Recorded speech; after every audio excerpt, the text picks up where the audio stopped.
सच को छुपाने की ना बहुत कोशिश की गई।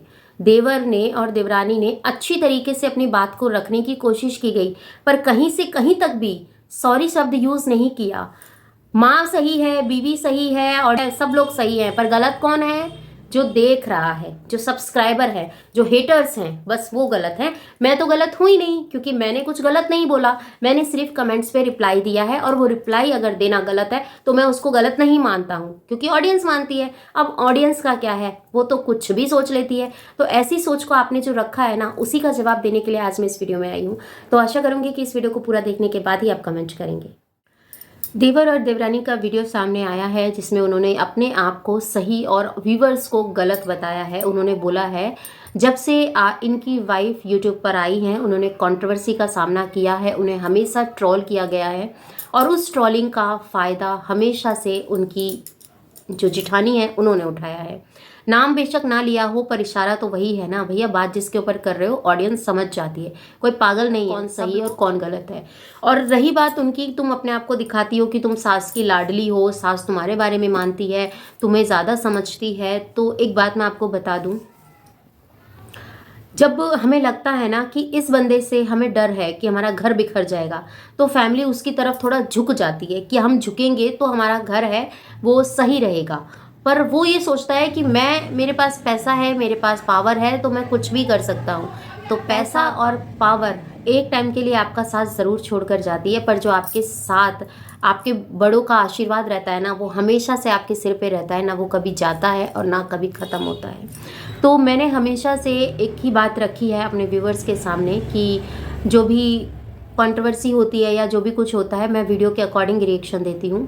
मुझे दुख इस चीज़ का लगा कि उन्होंने अपने व्यूवर्स से, जिनके सामने, क्योंकि आपने अपने चैनल पर वीडियो डाली है और उस चैनल पर आपने एक बार भी अपोलॉजी वीडियो नहीं बनाया, चलो मत बनाया हो, मत आपने अपनी गलती को एक्सेप्ट किया हो, कोई बात नहीं, क्योंकि आपको नहीं लगता कि आप गलत हो, पर हमें पता है ना कि आपने किन शब्दों का यूज़ किया है। ठीक है, आप औरत के लिए आपने इतना बड़ा बड़ा भाषण दिया कि औरतों के लिए मान सम्मान होता है, औरत अगर अपनी बात पे आ जाती है तो वो चंडी भी बन जाती है, तो वो रुद्र रूप भी अपना लेती है। और औरत के लिए आपने इतनी इतनी महान महान बातें कही कि आपका पैर अगर आपकी वाइफ को लग जाता है तो आप परमात्मा को सॉरी बोलते हैं और उनके पैर को आप झुक कर छूते हैं। तो ये कोई ज़्यादा बड़ी बात नहीं है। ठीक है, इन बातों को किसी ने देखा नहीं है। अब क्या हुआ कि हम बात कर रहे हैं तो आप इसके ऊपर एक वीडियो बना दोगे, चाहे शॉर्ट ही बनाओ चाहे लॉन्ग बनाओ, जैसा आपको ठीक लगता है ऐसा बना दोगे, क्योंकि ये बातें उठने लगी हैं। अगर आपको पता है कि आपको व्यूवर्स इस तरीके से बोल रहे हैं और आपको सही दूसरे को गलत बोल के, वो कुछ लोग ऐसे होते हैं जिनकी आंखों पे पट्टी बंधी होती है। हमेशा से हर आदमी कोई सही नहीं हो सकता और कोई अपनी जगह परफेक्ट बैठ ही नहीं सकता। चाहे आप कितने बड़े उसके पास चले जाओ, महात्मा के पास चले जाओ, चाहे आप मामूली से राह चलते इंसान के पास चले जाओ, परफेक्ट वो कोई भी नहीं है इस दुनिया में। ठीक है, हर इंसान से कोई ना कोई गलती होती है। गलती होना एक आम बात है, इंसान है भैया, इंसानों से गलती होती है, वो ज़्यादा बड़ी बात नहीं है गलती होना।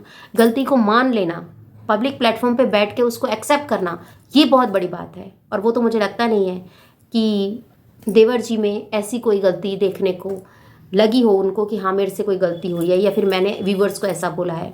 क्यों भाई, क्यों आपको ऐसा लगता है कि आपने कुछ गलत नहीं बोला? पूरी वीडियो में आपने बखान किया औरत के ऊपर, अपनी मम्मी के ऊपर, अपनी बेटी के ऊपर, आपकी वाइफ रोई, ये चीज़ें वो सब चीज़ें आपने दिखाया है। अभी आपकी बेटी प्ले स्कूल में जाने लगी है, तो आपको अपने बच्चे की भविष्य का चिंता है ना?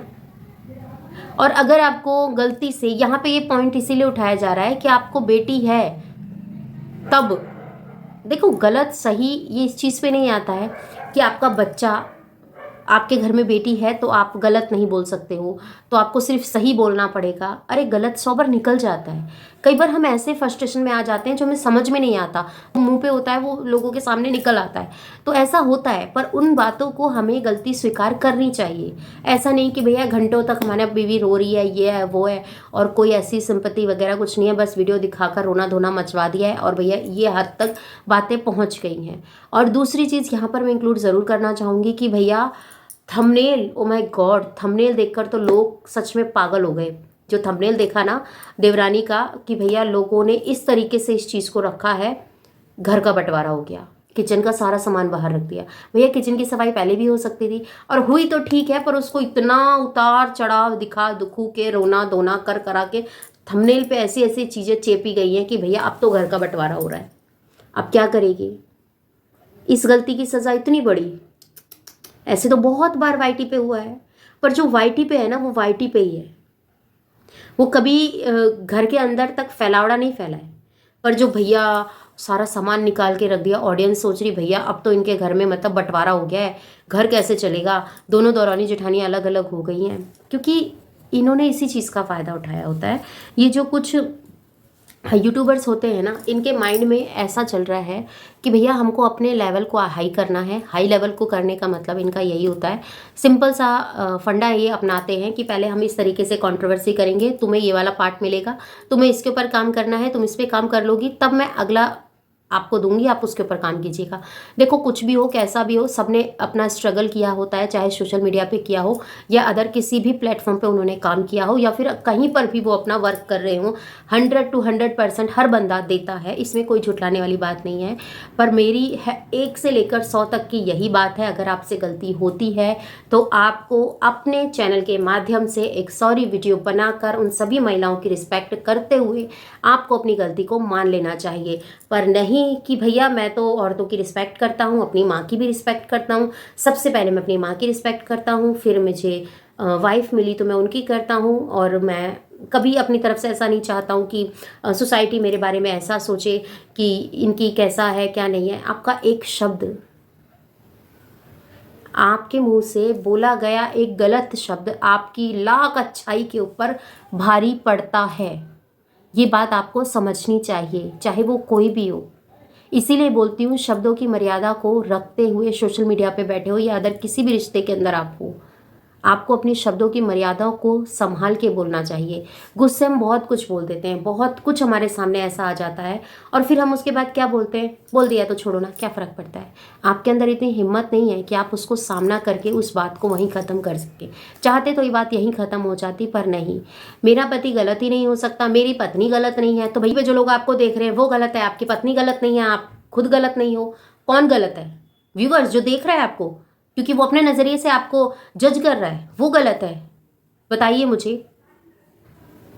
मैं अपने व्यूवर से ही सवाल करती हूँ, जब आपकी जहाँ पर रिस्पेक्ट नहीं हो रही है, जब आप उन लोगों को चुनाव करते हैं, आप उन लोगों के सब्सक्राइब करते हैं, उनके पास जाते हैं, तो क्या सोच के जाते हैं कि कल को इनके ऊपर कोई भांडा फूटेगा और ये सारा ठिकरा तुम्हारे सिर पे धर देंगे कि भैया ये तो व्यूवर्स की वजह से हो गया, ये सब्सक्राइबर की वजह से हो गया।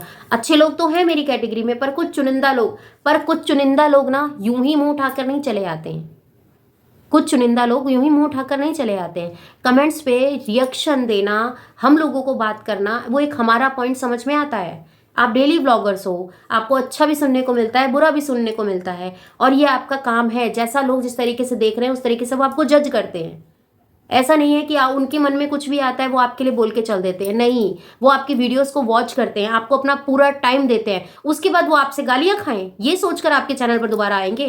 कोई ऐसे पब्लिसिटी नहीं होती है, आप जो सोचते हैं ना कि ऐसे टीआरपी मिलेगी, ऐसे टीआरपी नहीं मिलती है। और वैसे भी मैं आपको ये बात बता दूं, इंसान लाख दुनिया से झूठ बोल सकता है, पर अपने आप से वो कभी झूठ नहीं बोल सकता, क्योंकि अपने आप को हमेशा से रियलाइज रहता है कि आपने क्या गलती की है और क्या सही किया है, क्या गलत किया है, ये इंसान को पता रहता है। वो अपनी वाइफ से झूठ बोल देगा, अपने बच्चों से झूठ बोल देगा, अपने पेरेंट्स से झूठ बोल देगा, और तो अपने रिश्तेदारों से झूठ बोल देगा, दोस्तों से झूठ बोल देगा, पर अपनी आत्मा से, अपने आप से वो कभी झूठ नहीं बोलता। जबकि आपको कुछ लगेगा ना कि इस अरे कहीं उस वजह से तो नहीं हुआ, तो वो हमेशा से आपको बताती है। तो इसीलिए झूठ की किताब उतनी फैलाओ जितनी आपको लगे कि हाँ भैया ये इतना पब्लिक में चल जाएगा। आटे में नमक बराबर झूठ होना तो जल जाता है, और झूठ हद से ज़्यादा फैल जाए ना तो वो ओवर एक्टिंग लगती है।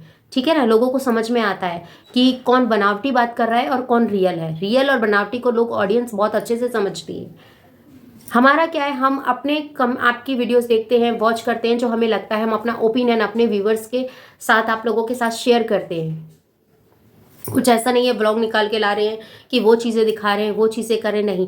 जो जेन्युइन है वही आप लोगों के साथ हम शेयर करते हैं, और हमें ऐसा लगता है कि जो बात हम कर रहे हैं, हमें अपने अंदर पूरा विश्वास लेके इस चीज़ को चलना होता है कि अगर कल को हमसे भी अगर कोई गलती होती है ना, तो हमारे अंदर इतनी हिम्मत होनी चाहिए कि हम सोशल मीडिया पे बैठ के सॉरी भी बोल सके। आई बात समझ में? ऐसा नहीं है कि भैया हमारे मुंह से निकल गया तो हम लाख सफाई दे देंगे पर हम सॉरी नहीं बोलेंगे। ऐसा वाला एटीट्यूड नहीं रखते हैं भैया हम। ऐसा एटीट्यूड आप लोग रखते हैं, तभी तो आपकी चर्चा ही चर्चा होती है। तो हमें ऐसी चर्चा में ना आज आना है ना कल। तो अपने व्यूवर से पूछना चाहूँगी, क्या लगता है आपको कि आप मेरी बात से कितना सहमत हैं? प्लीज़ से कमेंट में मुझे ज़रूर बताइएगा, और चैनल पे नए हैं तो प्लीज़ सब्सक्राइब कर लीजिएगा, बेल आइकन ऑल पे क्लिक कर दीजिएगा। इस वीडियो के रिगार्डिंग कोई भी क्वेश्चन हो कमेंट सेक्शन में देना मत भूलिएगा। मिलती हूँ नेक्स्ट वीडियो में। अपना और अपनों का ख्याल रखिएगा, दुआ में मुझे याद कीजिएगा। जय श्री कृष्णा, राधे राधे।